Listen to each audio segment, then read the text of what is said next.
Criterios. Una entrevista de Mix de Medios.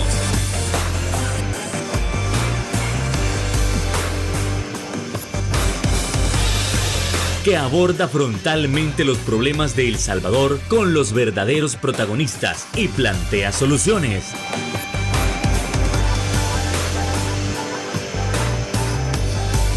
Criterios.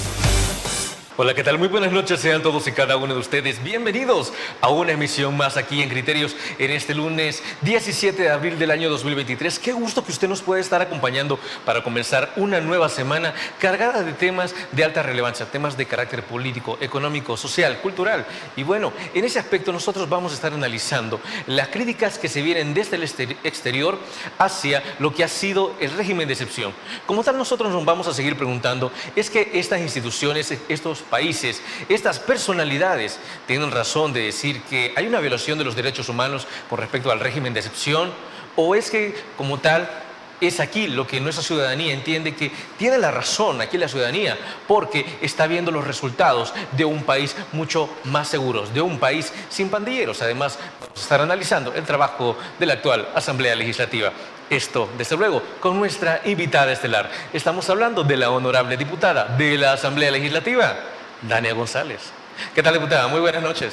Buenas noches, muchísimas gracias por esta invitación, Fernando, y para mí siempre es un placer poder dirigirme a la población salvadoreña para contarles el quehacer legislativo, y gracias también a toda la audiencia de este programa. Encantado que nos hayas aceptado la invitación. No hacemos esperar más a nuestra audiencia.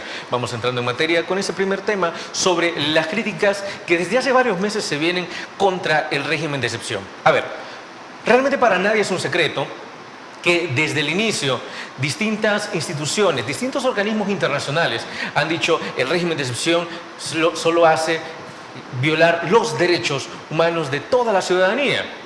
Y no solo eso, sino también presidentes como el presidente Gustavo Petro, que se ha pronunciado, que dice, mire, ¿cuántos jóvenes se están encerrando? Pero todo eso se arregla con educación, con universidades.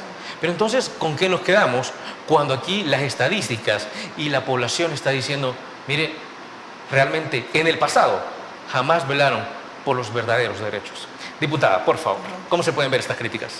Que quieran montarse dentro de la imagen del presidente Nayib Bukele. Ya tú mencionaste, es un presidente de América Latina que siempre está como al tanto de criticar, incluso su mismo partido que lo llevó a ser presidente ha sido también de esos lobitos que aparecen para estar organizando marchas en contra de las decisiones que nosotros tomamos en El Salvador. Sin embargo, recordarle a la población salvadoreña que El Salvador es un estado libre, soberano e independiente, y bajo esa independencia y ese país democrático que nosotros tenemos y estamos construyendo gracias a su ayuda, nosotros tenemos muy claro que los problemas que nosotros tenemos y que hemos heredado de los partidos tradicionales, nosotros tenemos la capacidad de resolverlo, de buscar las mejores soluciones, y lejos de las recetas que la comunidad internacional ha recetado a nuestro país, nosotros tenemos muy claro que esos planes nunca funcionaron, que es más, tuvimos que lamentar la vida de muchas personas que fallecieron a causa de las pandillas, en manos de las pandillas, y también generaciones que nosotros hemos perdido de jóvenes que ahora tienen que pagar por los delitos que cometieron, porque nosotros estamos del lado de las víctimas, de los familiares de las víctimas, de todas esas personas que han tenido que huir, dejar su hogar, hacer desplazamiento forzado interno, migrar a otro país, incluso estar desfinanciado, si nosotros lo queremos ver de esa manera, porque hasta la tiendita más pequeña en las comunidades era extorsionada y tenían que pagar renta sí o sí, y si no, los amenazaban. Entonces creo que bajo este contexto la comunidad internacional debería de abstenerse, digo yo, o buscar información real de los datos de aprobación que tiene el presidente Nayib Bukele a nivel general de su gobierno, porque la seguridad es sumamente importante, y creo que ya lo he mencionado en múltiples ocasiones, que es un eje transversal a otros temas de país, como la educación. Antes los niños no podían ir a las escuelas y tenían que cruzar de un pasaje a otro. Los jóvenes tenían temor de ir a este instituto o al otro instituto porque era dominado por X o B pandilla y ha sucedido. En mi caso, yo soy originaria del municipio de San Martín y estudié en el INSAB, Instituto Nacional de San Bartolo, y yo me acuerdo de esa rivalidad entre institutos, que el Inframen, que el ITI, el INTI, y así sucesivamente, donde hemos perdido esas generaciones de jóvenes que lo que tenían que hacer era estudiar para tener un mejor futuro. Sin embargo, las pandillas pues los conquistó antes que la educación y son cosas que ahora nosotros queremos cambiar. Queremos cambiar que la generación que viene, la generación que está por venir, sea totalmente diferente y salga adelante. Nosotros hemos visto que a la fecha del 15 de abril tenemos datos que suman 346 días con 0 homicidios. Ya nos falta muy poco para decir 365 días, un año dentro de la gestión del presidente Nayib Bukele en la que tenemos 0 homicidios. Y eso la verdad que es un gran logro. Lejos de verlo como una cifra, pensemos en cuántas víctimas el país se ha ahorrado, cuántas personas ya no perdieron la vida a causa de las pandillas. Entonces, esto es un tema muy importante que resaltar y creo que un mensaje a la comunidad internacional podría ser: ellos nunca han vivido aquí, ellos no saben la realidad que nosotros hemos atravesado, y cada vez que yo doy mi voto por el régimen de excepción, yo sé del lugar que vengo, sé todos esos altares a las pandillas que nosotros hemos visto por años, ver, oír y callar en las calles, y que ahora los reos de confianza están borrando en diferentes comunidades. Entonces, si ellos nunca lo van a ver con esa empatía que nosotros lo vemos, porque nunca han vivido aquí y más bien redactan un discurso a cambio de dinero, porque eso es lo que hacen. Nadie va a trabajar o va a escribir un artículo en contra de El Salvador si no hay dinero detrás. Entonces, básicamente eso, y creo que los resultados nuestros hablan más que cualquier informe de la comunidad internacional. Al final, ese presidente que ha estado atacando al nuestro tiene niveles ya no de aprobación, sino que de desaprobación, porque esos niveles han caído según la encuesta Sid Gallup. Sí, han caído. Es decir, a raíz de las críticas realizadas contra el presidente Bukele, también el mismo apoyo colombiano se ha reducido. Sí, de hecho, cuando yo revisé las estadísticas, inicialmente este presidente tenía alrededor del 50% de aprobación, luego cayó al 47% y ahora tenemos en un 30 y algo. Entonces, cada vez va más en picada, entonces ya no son niveles de aprobación, sino desaprobación, porque la mayoría de su misma población ya pues no lo quiere, no está haciendo las cosas bien, y lo peor es que es menos de un año que ha estado en el poder.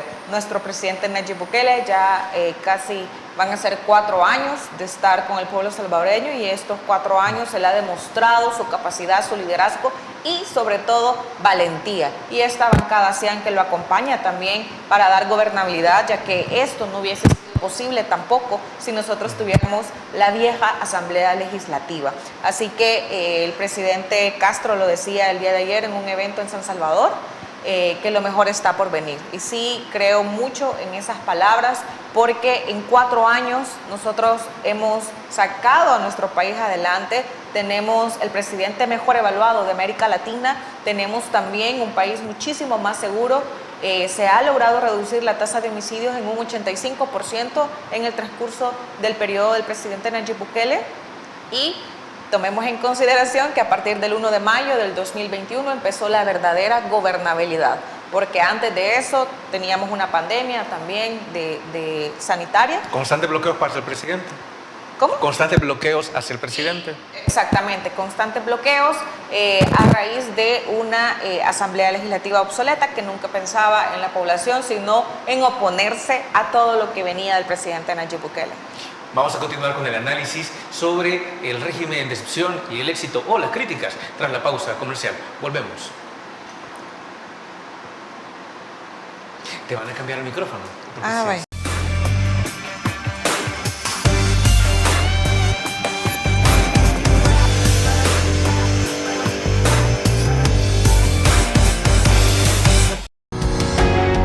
Samvar, Una empresa que cree en la sostenibilidad ecológica y en la cultura de productos biodegradables en El Salvador, decididos a proveer las mejores soluciones en limpieza, porque cuidar el medio ambiente es tarea de todos.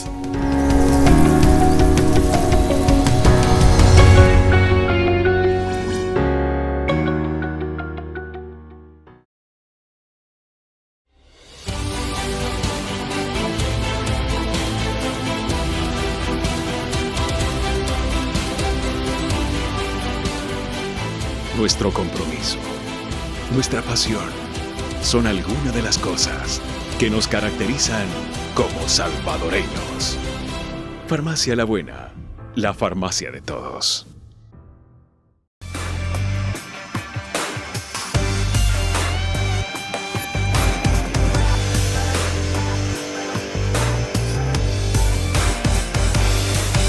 Primer bloque, han pasado 346 días durante el gobierno del presidente Nayib Bukele sin homicidios.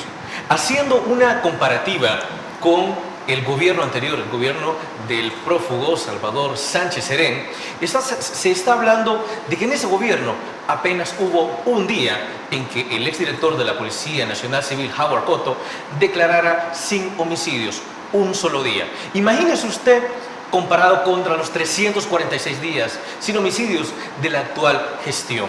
Es que tiene argumentos la oposición para decir que el régimen de excepción solo pasa violando derechos y que realmente no funciona y que de llegar nuevamente al poder lo van a quitar.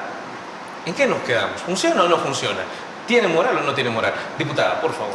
Bueno, nosotros hemos visto a lo largo de nuestra historia cómo los partidos tradicionales se ocupaban del tema de la seguridad, y es que ellos iniciaron una tregua con las pandillas, dándoles más poder, dándoles financiamiento, les daban el control territorial de las comunidades, porque antes ni la misma policía podía entrar a varias comunidades en nuestro país, y eso hacía que una comunidad fuese mucho más vulnerable de lo que ya era. Además de eso, equiparon a las pandillas. ¿Cómo era eso?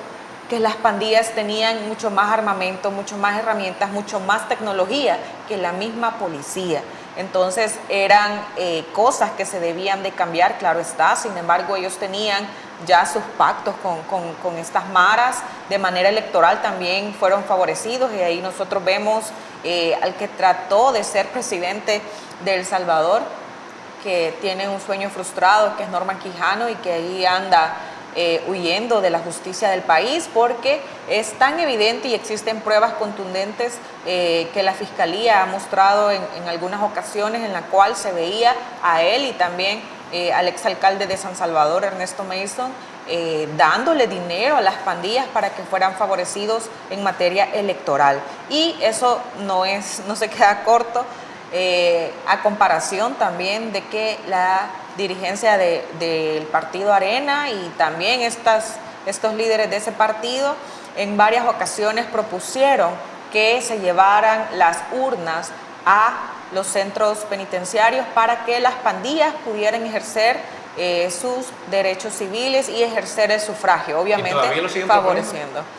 No, creo que ahorita serían demasiado cínicos para que continuaran con ese discurso, y obviamente saben que nosotros no lo vamos a permitir, porque el votar es un derecho que tienen los ciudadanos salvadoreños honrados que viven en esta democracia. Sin embargo, no sería nada justo que las pandillas ejercieran estos derechos civiles y políticos que no les competen. Creo que al momento de que son condenados, pues se pierden algunas garantías como ciudadanos, y no sería pues nada justo. Creo que los partidos tradicionales se equivocaron, cometieron errores muy muy graves, y son esos problemas que nosotros hemos heredado en la actualidad y los que nosotros estamos resolviendo. Obviamente tienen aún esta oposición sus tentáculos dentro de la comunidad internacional, pero de verdad, quien no ha vivido en una comunidad cuando vienen esas recomendaciones de X o Y país y dicen, no, pero es que deben de hacer esto,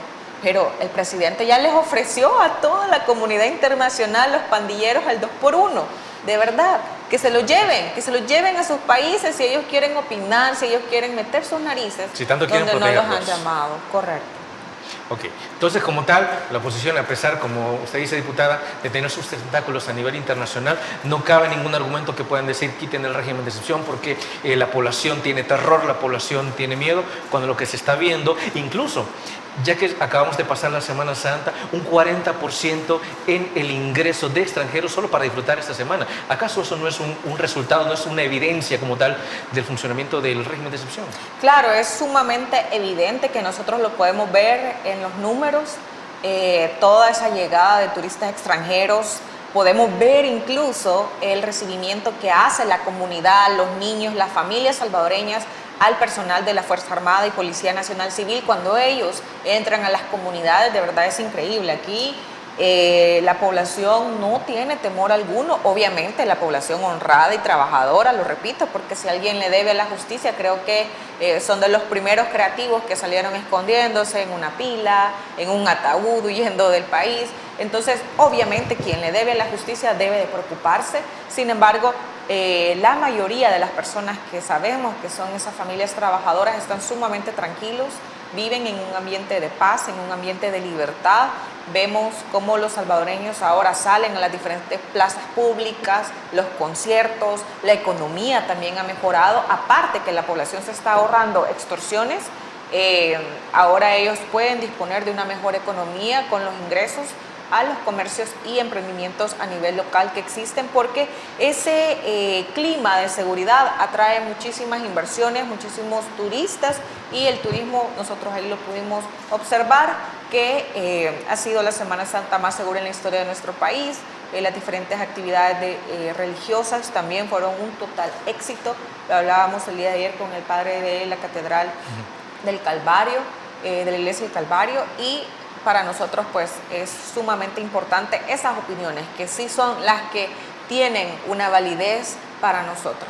Diputada, dentro de la narrativa de la oposición, hablando de la situación económica, si ha mejorado o no, la oposición dice que durante la actual administración no se han hecho obras de infraestructura.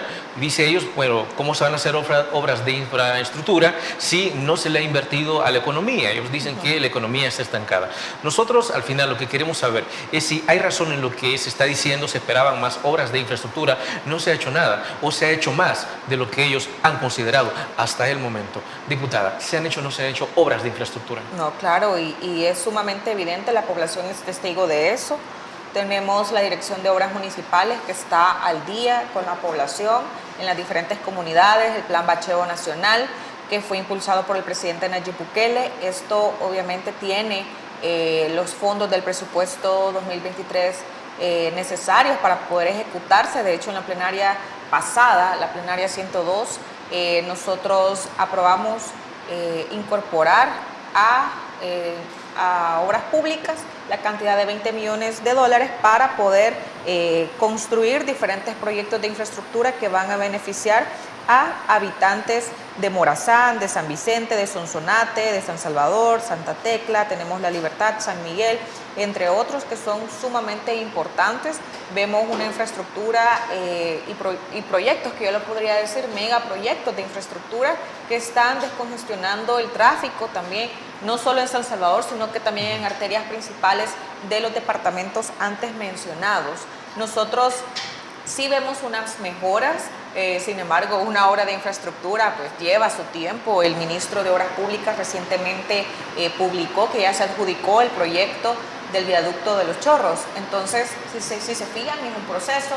Primero se hace la iniciativa, luego pasa por las diferentes aprobaciones, la primera y segunda vuelta dentro de la Asamblea Legislativa, y luego se procede con todos los mecanismos de transparencia que ya exige la ley para que todos estos proyectos lleven la legalidad y transparencia que requieren. Entonces, la oposición no lo quiere ver, obviamente. Ellos ya en el Pleno han expuesto que nosotros solo andamos tapando unos hoyitos, así es como ellos se expresan de estos megaproyectos que nunca tuvieron la capacidad de ejecutar. Porque muchas veces ellos dicen, ay, pero es que eso es un legado de tal prófugo de la justicia, tal cual. Y no es así, no es un legado porque nunca lo completaron, porque se robaron el dinero, porque nunca tuvieron la capacidad de ejecutar, de ponerse de acuerdo para estos megaproyectos desde la Asamblea Legislativa. Ellos únicamente se ponían de acuerdo para ver cuánto iban a robar, cuánto dinero se les iba a pasar a los alcaldes del FODES para sus campañas, para robarse todo ese dinero, y ahora todos estos recursos están sumamente bien ejecutados gracias a la Dirección de Obras Municipales, que está pues cerca de la población construyendo paso a paso, porque probablemente hay municipios donde aún existen las carpetas para que se puedan ejecutar. Sin embargo, vemos otros, por ejemplo, el municipio de Santa Ana y el departamento como tal, que existen muchas obras que se están dando actualmente, y así sucesivamente se van a ir dando en los 262 municipios. A la población pues le pedimos un poco de paciencia, ya que han sido 30 años que han ejecutado casi nada o nada, y nosotros estamos pues haciéndolo todo en tiempo récord, y ustedes nos ven que son plenarias bastante largas, gracias a quienes siempre están conectados con nosotros y conocen bastante los procesos como esto se está llevando a cabo. Y ahora, que esto tiene un componente inclusivo también, porque en principio, diputados, estaba mencionando los departamentos de Oriente, que históricamente habían sido olvidados. ¿Por qué? Porque la cooperación generalmente y los proyectos suelen ser demasiado centralizados, o no salen de San Salvador o no salen de La Libertad. Entonces, esto podría, en efecto, llevar ese componente, decirle a las familias salvadoreñas que viven en Oriente, ustedes ya no están solas, porque el gobierno va hasta ustedes y está comenzando a ejecutar las diferentes obras, ¿no? Es decir, es un gobierno de descentralización, ¿podríamos llamarlo así? Sí, claro. El presidente Nayib Bukele le ha apostado muchísimo a la zona del oriente de nuestro país. La infraestructura vial, la infraestructura como tal, es sumamente importante para la atracción de inversión. Recordemos que la zona oriente se está construyendo un aeropuerto internacional. Eso va a atraer muchísima inversión, muchísimos nuevos empresarios que quieran potenciar el oriente del país, y dentro de ese número de empresarios, uno muy grande, y quizás la mayoría, me atrevería a decir, que son nuestra misma diáspora, que ya está haciendo proyectos turísticos también, porque tenemos playas sumamente hermosas en la zona oriental, y eso hay que potenciarlo, hay que decirlo al mundo, y es la imagen que el presidente Nayib Bukele está lanzando hacia afuera, porque hacia afuera ya no nos ven porque les tenemos miedo a las pandillas, ya no nos ven porque es un país inseguro, sino que nos ven como un potencial socio para el desarrollo. Y a nivel educativo, la actual administración se ha olvidado de la niñez, no les está dando becas, o se está haciendo algo al respecto. Eso tras la pausa comercial.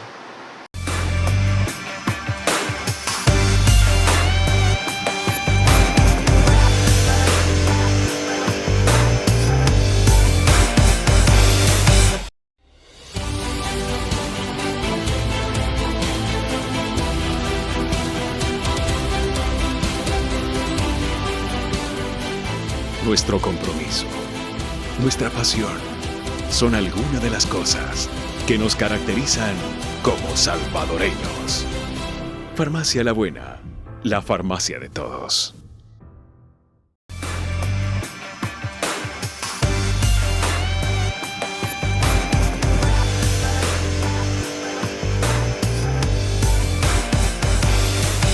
Por continuar con nosotros, y tal cual cerrábamos el bloque anterior, ¿qué es lo que se ha hecho en educación? ¿O es que como tal, o nos hemos olvidado de la niñez y de la adolescencia?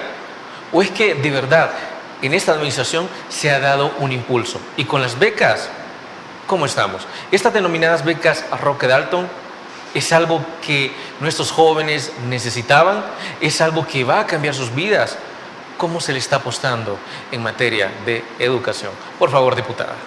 Sí, bueno, de hecho, cuando vi el video que expuso el presidente Nayib Bukele en redes sociales acerca de este proyecto de las becas Roque Dalton, de verdad se me hacía súper chiquito el corazón, y pensar que en mis años, en mi época, de verdad hubiese querido una oportunidad como esa. Y yo sé, a muchos jóvenes nos tocó trabajar, llevar el trabajo a la par, a veces no inscribiendo todas las materias en la universidad que correspondían por los horarios del trabajo.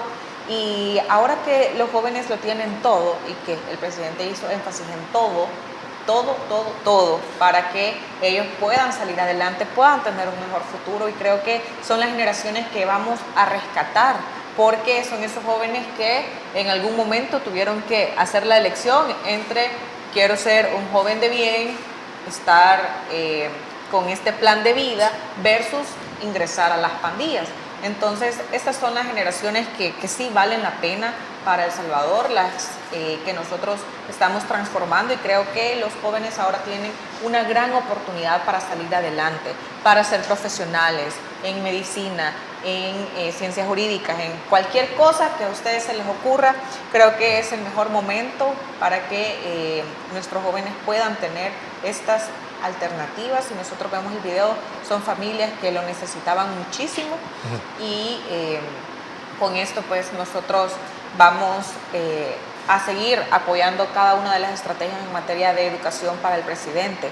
De hecho, hemos visto cómo a los niños desde kinder, la primera dama les hizo entrega de tablets con internet, también a los estudiantes en todos los niveles, tanto en la escuela pública como en los institutos nacionales, de una computadora que es de ellos y que pueden utilizar con internet. Yo de verdad en mis tiempos, y yo lo recuerdo, lo tengo tan presente, nos tocaba ir al ciber a pagar 1 hora y era $1 si yo quería ir al ciber a ver internet. Entonces ahora que ellos tengan estos dispositivos totalmente gratis y con acceso a internet, es de apreciar muchísimo. Espero que estos jóvenes valoren esta oportunidad. Son oportunidades que muchos jóvenes no tuvimos y que aún así salimos adelante.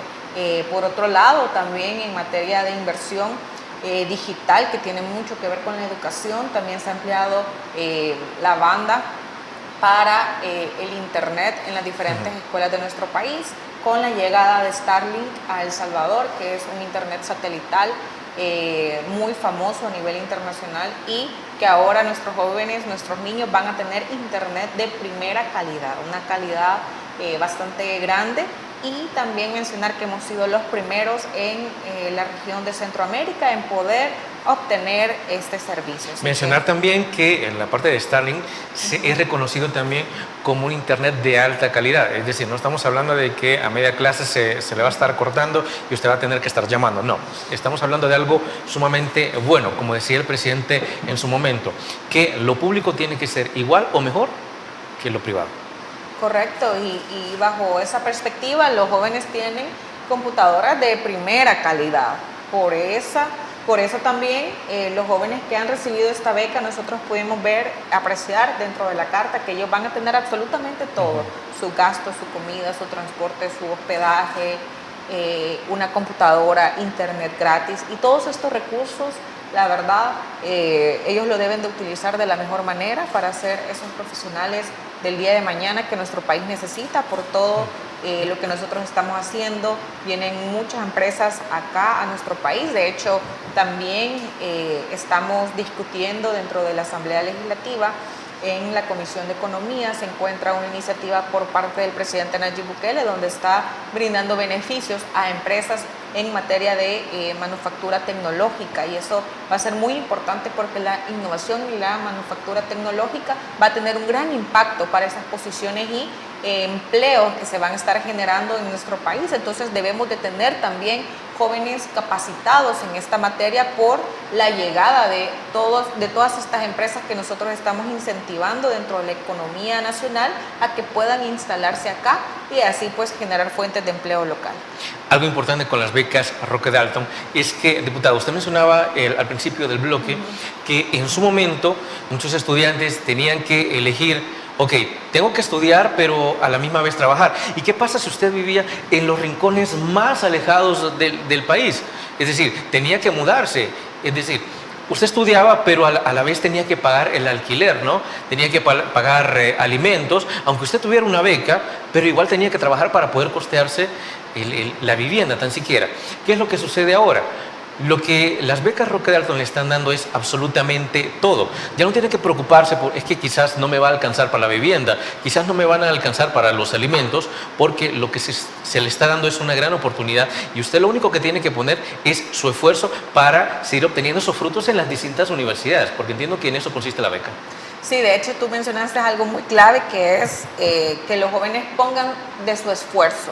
Y estas fueron literalmente las palabras que dio el presidente Nayib Bukele en la inauguración, o bueno, parte de lo que él presentó del proyecto Mi Nueva Escuela, que se van a construir 5.000 en un periodo de 5 años a partir de este presente año. Nosotros fuimos a la escuela ubicada en el municipio de Izalco, Sonsonate, en el cual él hacía énfasis en una remodelación de la infraestructura en materia de educación pública. Y veíamos, y creo que ya salieron las imágenes, cómo está esa escuela ahora de renovada. Fue hace unos meses que nosotros fuimos al municipio de Izalco y de ¿Está verdad, como parte de la reforma de Mi Nueva Escuela? Sí, correcto. Sí. Es ese proyecto Mi Nueva Escuela, y el presidente decía en ese día, y lo recuerdo muy bien, dijo, le vamos a dar todo. La infraestructura, maestros capacitados, porque los maestros también se han estado capacitando, les vamos a dar el internet, las computadoras, tienen absolutamente todo, actividades deportivas, se ha invertido también en el deporte en nuestro país, centros culturales, absolutamente todo. Y ellos, los niños, los jóvenes y sus padres, porque aquí hay un rol fundamental también de la familia, únicamente deben de poner su esfuerzo.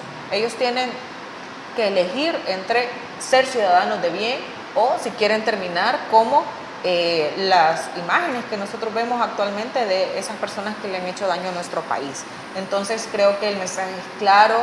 Me da mucho gusto ver cuando los niños, estas nuevas generaciones, son sumamente aplicados en el estudio, en diferentes ciencias, donde han incluso ganado premios a nivel internacional en materia deportiva, matemática, ciencia, tecnología. Y también con la música tenemos la Orquesta Sinfónica de San Salvador, que el día de ayer estuvimos apreciando, y había niños de diferentes edades y de verdad que nos llena de motivación para seguir trabajando por ese Salvador, el Salvador que nosotros queremos.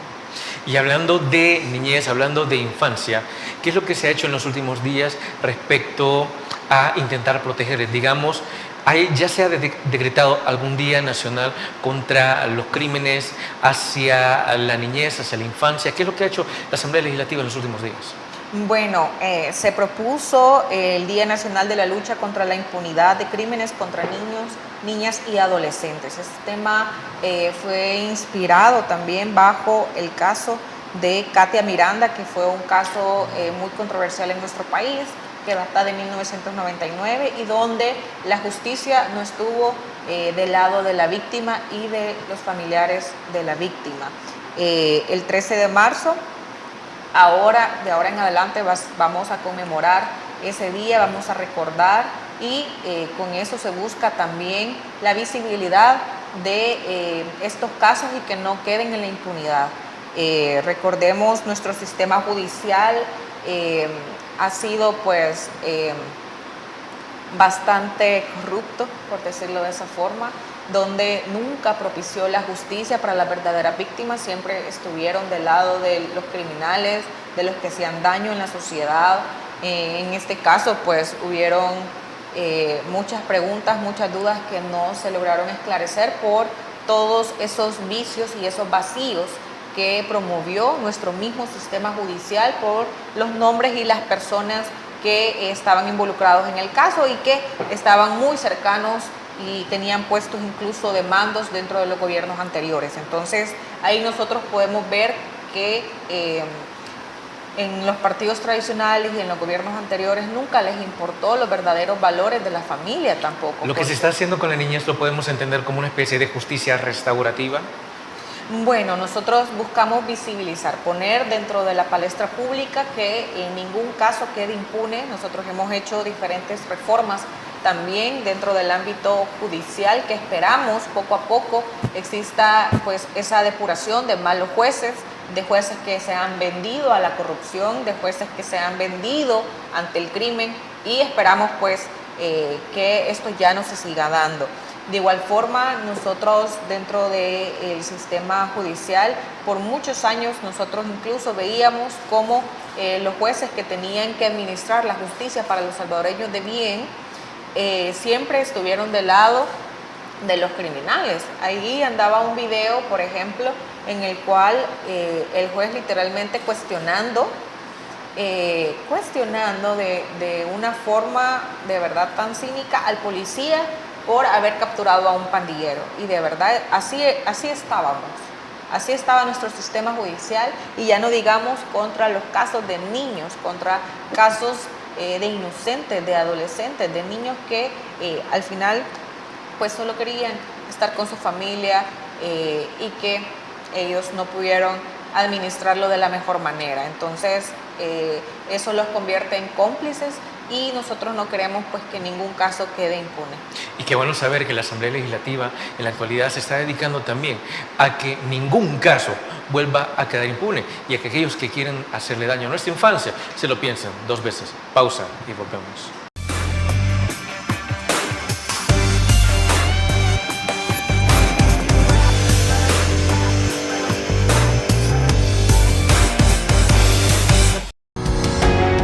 Samvar, una empresa que cree en la sostenibilidad ecológica y en la cultura de productos biodegradables en El Salvador, decididos a proveer las mejores soluciones en limpieza, porque cuidar el medio ambiente es tarea de todos.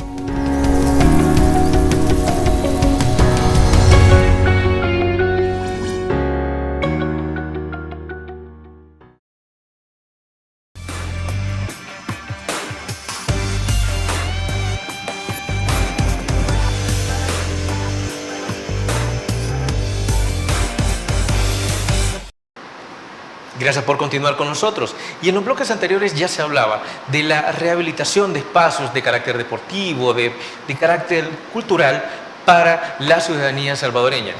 Desde luego que el centro histórico de San Salvador no puede pasar desapercibido. En ese sentido, en los últimos meses hemos visto que a los vendedores se les ha reubicado, se han recuperado una gran cantidad de calles. Incluso la iglesia del Calvario, que había estado ahí por tantos años, jamás se le había visto el esplendor que era capaz de dar. Entonces, esto también se puede decir que es una lucha contra la criminalidad que antes rodeaba a todo el centro histórico. Es una lucha ganada, es un espacio ganado para la ciudadanía, diputada. Bueno, de verdad que el legado del presidente Nayib Bukele ha sido sostenible en el tiempo. Cuando él fue alcalde, él tenía esa visión de ver un centro histórico ordenado, limpio, donde las personas pudieran tener espacios de esparcimiento, y eso es lo que está también continuando esa línea nuestro alcalde Mario Durán.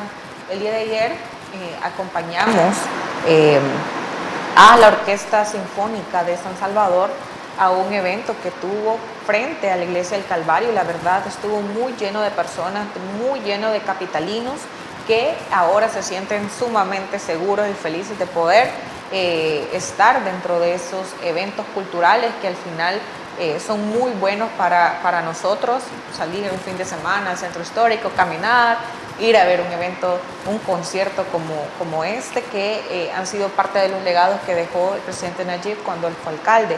De igual manera, la Iglesia del Calvario como tal, y el video mapping, que es la tecnología que ellos están utilizando para poder hacer proyecciones. Eso fue algo muy de tendencias dentro de la Semana Santa. Hablábamos con el padre el día de ayer y nos decía, o sea, fue un éxito total, sumamente lleno. Las actividades religiosas dentro de la Semana Santa, pues fue todo un éxito en la capital de nuestro país, gracias a ese reordenamiento. Desde la Asamblea Legislativa nosotros lo que hemos hecho, aprobamos y acompañamos una iniciativa que llevó nuestro alcalde junto con el Ministerio de Turismo, Cultura y Economía, entre otros, en el cual establecimos una autoridad de planificación para el centro histórico, esto con el afán de poder ordenar, reubicar y hacer todas las gestiones de manera centralizadas, todos los trámites que se requieran, porque esperamos, así como hemos recuperado ya estas calles, la Iglesia del Calvario, donde eran zonas donde yo me acuerdo que por el Mercado Sagrado Corazón y entre la Iglesia del Calvario eran lugares donde nadie quería pasar, estaban lo de brujería y todo eso. Entonces, ahora ver cómo es un espacio que los capitalinos quieren llegar a cualquier hora por la seguridad, por lo limpio y por esa zona que ya fue rescatada, pues hoy da un verdadero gusto. Y de hecho es bien curioso, hace poco estaba viendo un video en el que salían imágenes de la iglesia El Calvario en los años 80, y en los años 80 ya habían ventas, claro, no como explotaron arriba del 2000, pero desde los 80 nadie había podido ver una calle totalmente despejada, totalmente sin ventas, y tal cual como usted está mencionando, estamos hablando de que ahí estaba el mercado negro también, el mercado donde se hacía brujerías o los denominados amarres, que muchos le llaman, es decir, era un lugar sumamente peligroso, y nadie podría haber imaginado en su momento, incluso hay una o dos generaciones que murieron sin ver cómo podría quedar en verdad el centro histórico de San Salvador.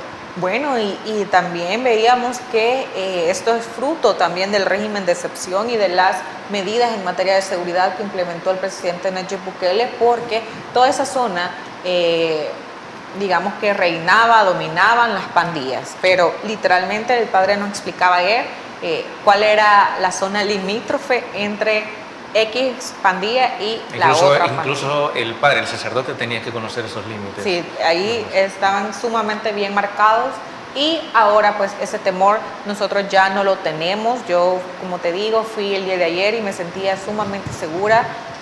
Fue un espacio y un momento para compartir en familia también, y creo que esas actividades y la agenda cultural que ahora propician todos estos espacios es sumamente buena. También el día sábado fue la iluminación, por ejemplo, de la Catedral de Santa Ana, y son cosas y espacios que se van recuperando poco a poco. Obviamente el centro histórico también es bastante amplio y se están haciendo las adecuaciones, todo en orden, sin afectar a la población. Hemos visto ese diálogo entre los comerciantes y el alcalde Mario Durán. Y eso quería agregar, que otra de las diferencias que se pueden ver en este tiempo es ese diálogo.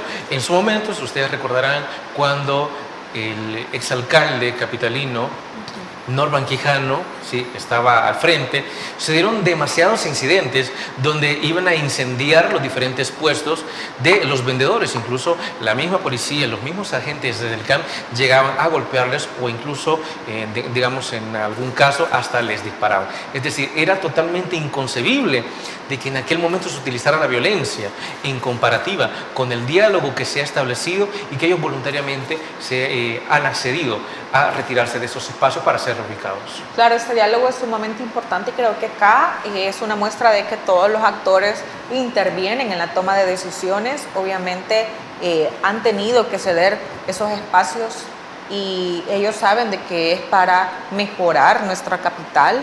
Ahora van a tener, en cualquier lugar que los reubiquen, van a tener mucha más afluencia de personas que quieren visitar. Yo he estado viendo a través de redes sociales, incluso videos de locales que ni siquiera los habíamos visto en el pasado, porque como estaba tan desordenado aquello, y ahora las personas hacen fila para poder entrar, y esperan de 15 a media hora para poder entrar a esos locales y consumir. Entonces, esto al final nos va a traer muchísimas ventajas a todos nosotros, y vamos a seguir apoyando esas iniciativas que vengan para poder cumplir este objetivo. Sin duda, otra batalla más ganada para la actual administración. Pausa, volvemos.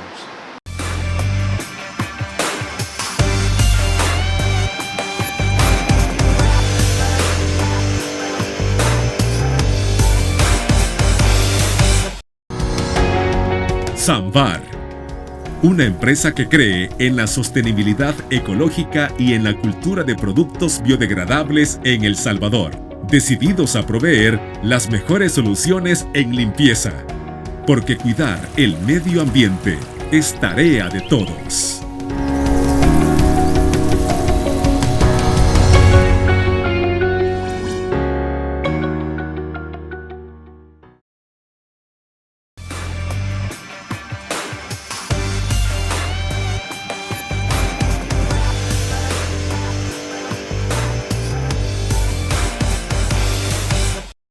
Y si ya hablamos del aspecto de seguridad, ya hablamos del aspecto educativo, podemos hablar sobre qué está haciendo la actual Asamblea Legislativa en pro para tratar de parar la gran inflación que está azotando el mundo y especialmente a nuestro país. ¿Está haciendo algo para aliviar el bolsillo de las familias salvadoreñas, diputada?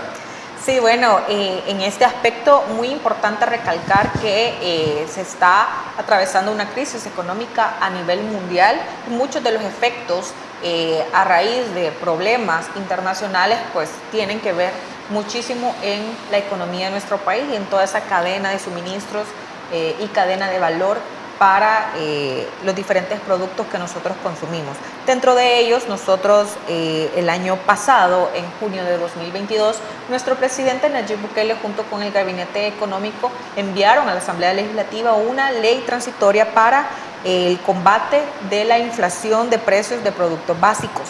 Y con esto nosotros hemos mantenido estas medidas a la fecha. Sin embargo, hemos hecho una incorporación de otros productos de la canasta básica para que no tengan ese impacto económico y podamos salvaguardar la economía de las familias salvadoreñas. Con esta medida vamos a llegar hasta el 31 de marzo del año 2024 para poder tener un mejor control y estimación de los precios. Ahora vamos a introducir la carne derivada del cerdo, el whisky, la banana, entre otros productos que son básicos para nuestra canasta alimenticia.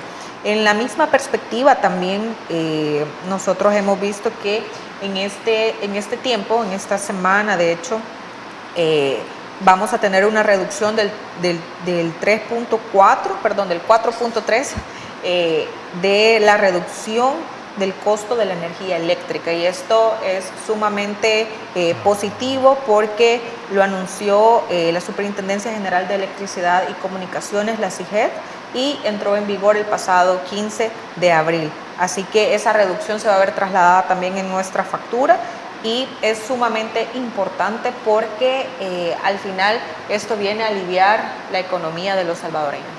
Y qué gusto saber que a pesar de que estamos sufriendo los embates de una inflación provocada por una guerra del otro lado del mundo, aquí todavía se están haciendo los esfuerzos necesarios para tratar de frenar el total impacto de esta gran crisis financiera. Diputada, hemos llegado al final de nuestro programa, pero no queremos irnos sin antes agradecerle por haber traído sus criterios sobre los diferentes ámbitos de nuestro país y esperamos tenerlo próximamente. Muchísimas gracias, Fernando, gracias a toda la audiencia del programa Criterios. Para mí siempre va a ser un privilegio poder contarles lo que estamos haciendo desde la nueva Asamblea Legislativa. Un placer, y pueden seguirme en mis redes sociales también para siempre estar en contacto. Estamos pendientes, diputada. Gracias. Amigos y amigas televidentes, gracias por habernos acompañado una vez más. Como siempre, recuerde, el criterio más importante siempre lo va a tener usted. Que descanse. Feliz noche. Criterio. Una entrevista de Mix de Medios.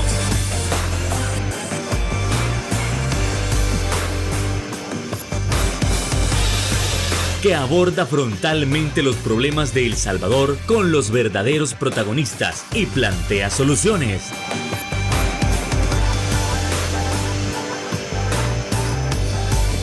Criterios.